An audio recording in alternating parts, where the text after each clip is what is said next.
আজ একজনের কথা শুনে আমি খুব দুঃখ পেয়েছি। পাপিয়া হারুন সাহেবের স্ত্রী, এই মহিলাকে আমার মনে হয় মুসলমান বলাও ঠিক না। এ বলছে যে আলেম ওলামা যেন কোনোদিন ইসলামের পক্ষে কোন দলের পক্ষে ভোট না চায়। ভোট চাওয়া এটা একটা ইবাদত। সূরা নিসা 58 নম্বর আয়াতে আছে, কোন হুজুর নিয়ে আসবেন, নিয়ে সেখানে বসিয়ে রাখেন। এখানে আমানাত বহু বচন আছে, তাফসিরে কি ওটার নাম মারিফুল কোরআন, নিয়ে আসেন বাংলায়, আপনাকে আমি ভয়ও কাট্টো ওখানে লেখা আছে, ইন্নাল্লাহা ইয়া'মুরুকুম আন তুআদ্দুল আমানাতি ইলা আহলিহা।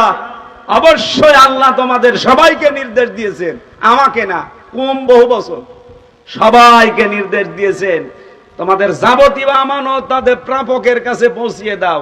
এখানে প্রায় 8-9টা জিনিসের নাম দেখিয়েছি আমি, ভোট, রায়, সমর্থন, এরকম 8-9টা জিনিসের নাম। আপনি যে বলেন যে ভোট চাওয়া যাবে না কোন দলের পক্ষে, ইসলামের পক্ষে, আপনার ঈমান আছে? আপনার ঈমান আছে? এই মহিলা মারা গেলে যেন কেউ জানাজা না পড়ায়। ও যদি তাওবা না করে, ওর জানাজাও জায়েজ নেই, ওর স্বামীর জানাজাও জায়েজ নেই, কারণ দুইটাই আলেম বিদ্বেষী। এই কথা বলছে না কেন?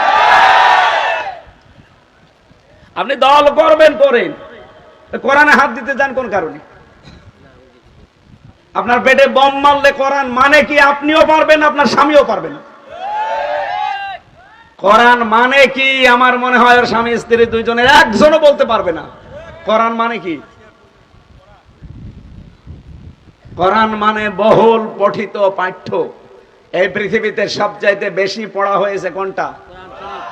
বললাম না 4,500 ধর্ম আছে, আর 4,500 ধর্মীয় গ্রন্থ।